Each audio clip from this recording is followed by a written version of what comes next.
Eto na mga idol, free agent na nga ngayong araw. Atong si Troy Rosario para sa Blackwater Bossing. Malaking katanungan nga dito ay kung aalis na ba ito sa Blackwater or mananatili pa.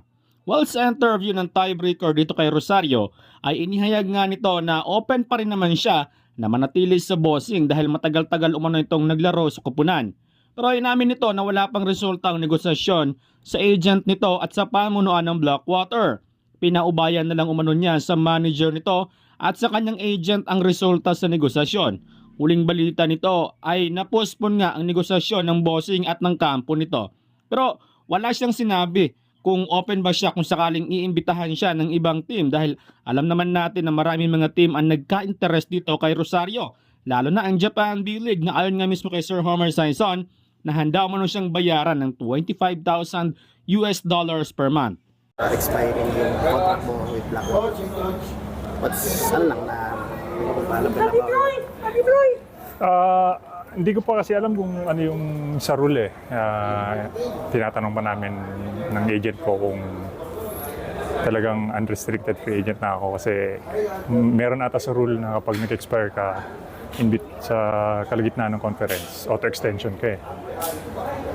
Pero di ko alam kung yun yung pagkakaintindi namin dun sa rule. Pero yun na, Blackwater nag-offer naman ng dati ng 5 years. So, medyo na post lang yung negotiation. May mga konting ano lang na hindi na pagkasunduan. So, hanggang ngayon, nag-aantay pa rin ako. Si manager ko naman, yung agent ko, si Boss Danny, I think napag-usapan na rin namin na may plano na. Antay na lang namin, yun nga, hanggang maging official na ako na yun na, unrestricted free agent. Samantala, taob nga ang inabot ng San Miguel Beermen sa kamay ng NLEX Road Warriors matapos silang matalo kahapon sa overtime game 112-108.